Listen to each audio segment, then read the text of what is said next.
So I know this is already a couple days old, but I wanted to address Michael Wernick's statements that he made recently, because I think that it speaks volumes about how politically divided Canadians are right now, and how a lot of Western countries are extremely divided because politicians can pretty much come out and say stupid shit like this that has absolutely nothing to do with a case that is going on. He's completely deflecting. And I'm sure a lot of liberals and people that support Trudeau ate up what he was saying. It was like, oh, well, yeah, that makes sense. Because people, they don't care anymore at this point about if their guy is bad or not. They just want their guy to win. That's it. They want their people to win. They don't care how many ethics violations they go through. They don't care how dirty they are. They don't care if they grope women. They don't care if they talk down to this Jody girl or whatnot. They don't care about literally any of it. That's all a facade anyways, that they just pretend to give a shit. But realistically, it just shows you that talking to each other at this point, has kind of reached its end. I'm not saying we should stop talking to each other, still try to, but a lot of people, they're so partisan at this point that he can come out and say this stuff, and it's not going to be like completely laughed at. It's not everybody is going to be like, what the fuck are you talking about? Like, there's going to be people defending his statements and whatnot. And yes, there's some left-wing media and stuff that is criticizing him for this, but if you read the comment sections and stuff like that about this whole scandal that's going on right now, you see these liberals, they're like, oh, just stop covering this, the media's covering this too much, oh, it's an overblown scandal, he did nothing wrong, Trudeau is fine, blah blah blah. So they're already sick of it. And I highly doubt that when she testifies, she's going to say anything of value. People are expecting her to call out Trudeau and speak truth to power or whatever, but she probably won't. The only reason she didn't influence the prosecution was because she would have had to release an article in the Canada Gazette saying that it was her decision to influence the prosecution. So, politicians are scumbags. They only look out for their own self-interest 100% of the time. So she was looking down the road being like, oh, this would look bad on me when all this comes out. That was my decision, because we know how Trudeau is. He's going to be like, he's going to absolve himself from anything and be like, oh, it was them, it was these people, I had no control over them whatsoever. And she probably saw that, or knew Trudeau would do that, was going to try to use her as a scapegoat. So she refused, and she got demoted to the Veterans Affairs because he was still too pussy to completely fire her, because it would look bad for him. A bunch of Aboriginal people would be pissed off. But it's kind of funny too how it's like a demotion to take care of the veterans. It shows you how much we actually value our veterans if it's a fucking demotion. And I can start talking about that. Just recently, I think it came out that now they're gonna have even less money, and like their budget was cut even more, and it just makes you enraged and angry because you see all the money that is leaving, going to other countries as opposed to helping these people. But I'm getting off topic here, but this statement made me laugh, and it just shows you the era that we're in, that people can just say this type of stuff and not be laughed off stage, not be like ridiculed and condemned, right? But I'll read some of the statement. I'll go over it. So it starts off, a lot has been said and written in the last few weeks, and I think there are a couple of things that need to be clarified. I worry about my country right now. I'm deeply concerned about my country right now and its politics and where it's headed. And keep in mind, this is supposed to be about the whole SNC-Lavalin. He's just completely deflecting. I worry about foreign interference in the upcoming election, and we're working hard on that. So, he brings up Russia, because, the media for the past, since Trump has been elected, Russia is influencing all of the elections, blah, blah, blah. Let's not worry about China.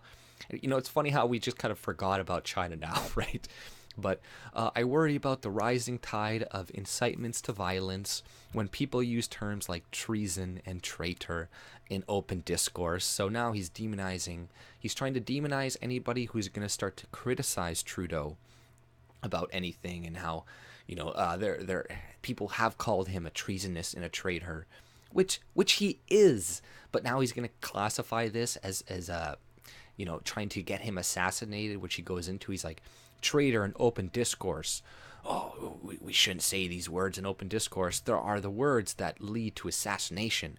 I'm worried that someone is going to be shot in this country this year during a political campaign. Like, are you fucking kidding me, man? Like, what a joke this guy is. Like, how could he bring, like, how is he not laughed off fucking stage after, stating this type of shit? But people eat this stuff up, and they buy it, and are like, oh yeah, he's making a lot of fucking sense. But he's trying to make it so anybody who, like the yellow vest people and whatnot, who are talking about Trudeau and his treasonous acts, which he is he is, I wouldn't say he's committing treason or something, and it's something specific, but he's a traitor. He doesn't care about Canadians. He doesn't care about me or you. He cares about, clearly he cares about just keeping power, and the way that he stays in power is pandering to immigrants, to women, to people of color, and to minorities and stuff, because white people are a dwindling population, and the smaller we get, the less you're going to see politicians give a shit about us, right? Because it's democracy, guys. One person, one vote. That's it, right? It's great democracy for us. But I'll keep reading it. I think that it's totally unacceptable that a member of the Parliament of Canada would incite people to drive trucks over people after what happened in Toronto last summer. Totally unacceptable, and I hope that you, as parliamentarians, are going to condemn that. So now he's turning it around on, I think that guy, somebody was saying, I don't know, the Yellow Vest movement or something like that, was talking about driving trucks over, I don't know, liberals, or I can't remember exactly what he said, but it wasn't meant in that way. Maybe he could have used his words differently, because obviously the media is going to construe that in a negative way.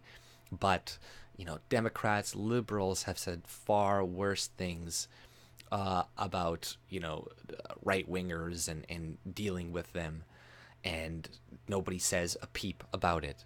But he's going to bring that up. Like I said, keep in mind, this all has to do with the SNC thing, but he's just deflecting. I worry about the reputations of honorable people, so he's calling, I guess, Gerald Butts, people who have served their country. So I really hate how they phrase public service, like government workers. Oh, I'm a public servant. No, you're not. This is like Orwellian fucking double speak. It's like you're not a servant to us. You're an oppressor. You're an authoritarian. You don't fucking serve us. You're not our servant. We're your servants. Like they try to change that around. Be like, oh, he served his country. Was the guy in the fucking military? Did he take bullets for us? Did he risk his life? No. These guys are going to get good pensions when they leave government. They're going to get a lot of shit. But people actually did risk their lives for this country, get treated like fucking shit. So, fuck these scumbag politicians. I really hate each and every one of them, pretty much, almost. Maybe there's a few good ones, but generally they're all scummy pieces of shit. Pardon my language. Most of all, I worry about the people losing faith in the institutions. Or wait, no, before this, he says, I worry about the reputations of honorable people being dispersed and dragged through the market square. I worry about the trolling. So he admits, kind of, because he's talking about the market square, which is social media, right? He goes on, I worry about the trolling from the vomitorium of social media entering the open media arena. So This is just more calls to action to censor social media, ban people. So, a couple of things from my perspective. Now he finally addresses it. It's like just deflecting. Oh, I'm worried about Russia and this, and people saying Trudeau is treasonous. Should Canadians be worried about the rule of law in this country? No. In the matter of SNC-Lavalin, it is now 7 years since the first police raid on the company, 4 years since charges were laid by the RCMP, and during that entire time up to today, the independence of the investigation and prosecutorial function has never been compromised. The matter is proceeding to trial. And it's funny because, of course, it was compromised. You know what I mean? I guess you could say it was technically not compromised, but we didn't have a law before, and the SNC-Lavalin successfully lobbied the government to create a new law specifically for them, the deferred prosecution agreement. And then in this statement, he kind of acts like, we're just following the laws. We've always had these laws. It's like, no, you just made it this fucking year. But they make laws 1 year ago, and they act like it's just been on the books forever, and they're just following the law. No, see, they still didn't get a deferred prosecution. So this is proof that we didn't influence it. It's like, no, you just didn't get it passed fast enough for them to benefit from it, right? And Jody Wilson wouldn't play ball because she didn't want to be tied into it. Not because she's great and an amazing person, because she would have had to release information or a statement in the Canada Gazette tying her to that decision. So she didn't want that to look bad on her resume or whatever. And like I said, politicians are scum. They only care about themselves, and they're not always going to play ball if they see that their future reputation is going to be hindered, even if they're with the Liberals and whatnot. That's why she got demoted and eventually removed. She's not going to be outright condemned and stuff, because that would hurt Trudeau. It would hurt him with the Aboriginals, which it is kind of hurting him with them, but that's about it. You know, everybody else, they don't really give a shit about it, and they're just kind of acting like, oh, this is a scandal being perpetuated by the Conservatives, and they just keep bringing it up. But they're going to talk about Mike Duffy still to this day, which he did absolutely nothing wrong whatsoever and whatnot. But I'll read more. Let's see. Should Canadians worry? Yeah, we should worry, because our clearly our government does not work for us. You know, the majority of people in a lot of Western countries want to reduce immigration. Is immigration being reduced? No, it's not. So, the Director of Public Prosecutions issued a statement, which you can find on her website on February 12th. The context of the Norman matter, in which she said, and I quote, "I am confident that our prosecution," isn't there talking about the Norman case, which Trudeau and his administration obviously influenced that case as well. But like I said, it doesn't really even matter at the end of the day. You know, I expect all of these things. I expect all politicians to do these things. I'm not surprised in the least. But, you know, you look at Hillary Clinton in America and all the Democrats and the stuff that they can get away with lying to Congress. So, you know, you see what the Republicans can't get away with, like Michael Flynn and all these other people. You know, there's a different double standards, the same way here in Canada. Liberals in Canada can get away with a lot of shit. And don't be surprised if literally nothing comes of this, even if it's blatantly, you know, shows corruption within the government. The people that already like Trudeau, the people on the left, are just going to overlook it, ignore it, and just convince themselves that the right does this the same that they do as well, which is kind of true when it comes to the Conservatives as well. You know, they don't care about the law being changed in 2018 with the deferred prosecution agreement. They didn't sound the bells on that.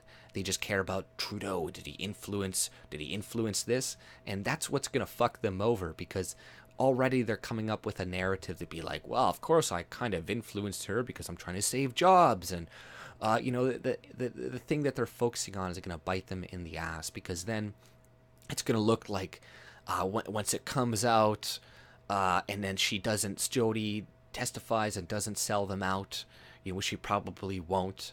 It comes out, oh, it's not really illegal, it's not really bad for him to pressure her, which they're already kind of doing. They're just going to be like, oh, you're blowing this out of proportion.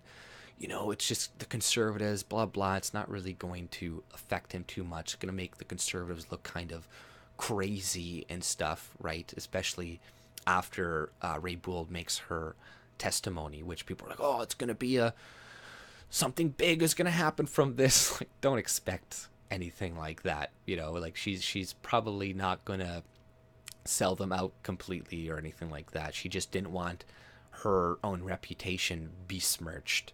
That's why she didn't follow through with Trudeau. It's not because she's a radical and she's going to speak truth to power or whatever. But I'll keep reading the statement.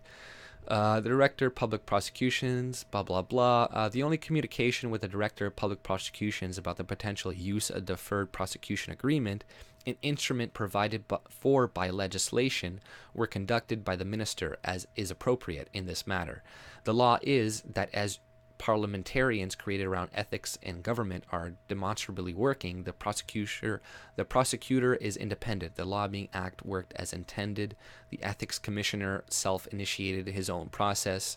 In other words, the shields held the software that is supposed to protect our democracies working. So he's kind of admitting that Trudeau did try to pressure them, but that she just withstood her ground and our institutions are working. But then our institutions are working, but then Trudeau fires her, replaces her with somebody who's going to play ball, and that just now is considering to initiate a deferred prosecution. So he just says everything is working, but then she gets fired and removed with somebody who's going to play ball. So what the fuck are you talking about? And should our system be this easily manipulated by fucking lobbyists to easily manipulate laws so then these white-collar criminals can get away scot-free, whereas you or me doing the same thing will go away for a really fucking long time? No, fuck these people. Fuck this dualism in law. And he's going to go into that and say there isn't a two-tier system, which there definitely is. Open your eyes, people. And then he's like, is there a two-tier justice system in Canada? No, demonstrably not. So he's saying it's demonstrable, but she just got fired and replaced or demoted. Whatever. Despite the most extensive government. But what I'm saying, people are so stupid these days that they're going to buy this shit. The expensive government relations efforts in modern times, including meetings with officials, political staff, and opposition leaders, paid advertising, advocacy by 2 consecutive premiers of Quebec, the company did not get what it wanted demonstrably because they're seeking judicial review. So he's like, see? Are we soft on corporate crime? No, as you are discussing, deferred prosecution agreements are an attempt to balance public policy interest. It's a legitimate concern for governments, and indeed for everyone, that the workers, suppliers, pensioners, and committees in its company operate suffer for its misdeeds of corporate officers. And the one thing you got to realize about this is they're only mad about this, SNC and whatnot, because they're going to lose a bunch of government contracts. Well, guess what? That's not jobs that are going to be lost because those government contracts are still going to exist. That just means there are going to be other companies and corporations other than SNC that are now eligible for those contracts. Now, those jobs are still going to be... So this is a bullshit fucking argument only used for idiots who don't know anything. Like, oh, it's because we're protecting jobs and this. No, you're protecting... and I'm pretty sure the SNC-Lavalin... One of these people, I think, in the CEO, manages, the Trudeau Foundation funds or something like that. There's a lot of these connections between these people. There's obviously conflict of interest, but Canadian law is so fucking stupid that it's okay. It's fine. They can just get away with it. Where politics works is ridiculous. There's no... They're not going to be held accountable for any of what they do. But... a deferred prosecution agreement is not an acquittal, an amnesty, an exoneration. Nobody said it's an acquittal. But they're getting a settlement, a get-out-of-jail-free card, or a slap on the wrist. It is a slap on the wrist. It is what it says, an agreement to defer prosecution. So if they're deferring prosecution, that is a slap on the wrist. They're not being prosecuted. It is subject to compliance and can be revoked. DPAs were not slipped into Canadian law.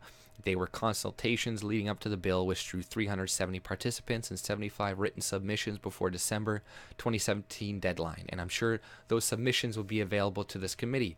And in this circumstance, he's kind of right? Like I said, the Conservatives didn't sound the alarm, the bells, with this stuff, because they're probably looking at this bill and they're like, we can use this to our advantage in the future too.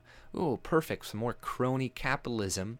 We can pardon our buddies and, some Canadian companies that we like.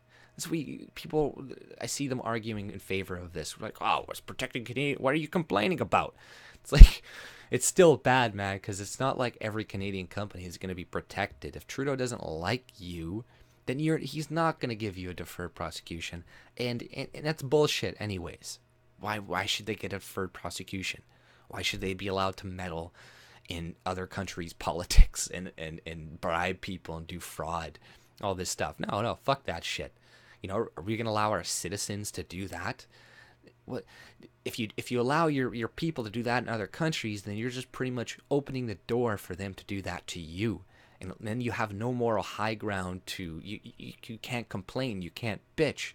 If you're stealing from other people, if you're going on in people's homes and stealing their TVs, and then you show up home and all your shit's stolen, can you really fucking complain? No, you can't. So, if we're gonna be people who stand up for justice and believe in the law and believe in fairness and in the law and stuff, then we can't play fucking favorites. That's how you get third world shithole fucking countries or places like fucking China, which people can say, China's a great place, blah blah blah. Well, enough. Okay, maybe it's got some good things to it, but I don't think you want to be Chinese where you have a credit score and they don't let you leave the goddamn fucking country, and it's gonna get a lot worse for China. Right? They're losing that trade war. They're making a lot of concessions to Trump. But then you see the way that we're handling them with the whole Huawei thing. We're still, oh my God, it's just pitiful. It's truly pitiful. And Trudeau and all these people are scum. This Michael Wernick guy, they're all just actors. They're political actors. They don't believe any of what they say. And like I said before, they know that the climate is so politically charged, so partisan at this moment, that they can just say whatever they want. They can be as guilty as they want, and it's not really going to do anything. The only misstep that they really did was the whole stuff with the Jody thing, because now a bunch of Aboriginal people are mad at them, but they're just probably going to go to the NDP, which is good to some extent. Kind of splits up them, but people will come back around as long as you promise to give them more shit. And people will be like, well, he was this, but the Trudeaus are saying they're going to give me all this stuff and all this money. And, there's the battle between them and the NDP. But don't expect a lot of these Aboriginals to become conservatives. Don't expect you can appeal to them like the Conservatives are trying to doing right now and trying to uphold this Jody as like a strong woman or whatnot, and trying to play some identity politics and be like, it's because look how the Liberals are treating this Aboriginal woman. It's like, don't play this, don't say this shit, because I know you think it works, but it's viewed negatively from people that may eventually support you, because they just kind of, it doesn't seem genuine. First of all, like you care about it or anything like that. Just there's no point of even bringing that stuff up. Just kind of like, I don't know, do it more tactfully or something. But that's all I pretty much had to say about this. If you like my content, subscribe and have a good day. See ya.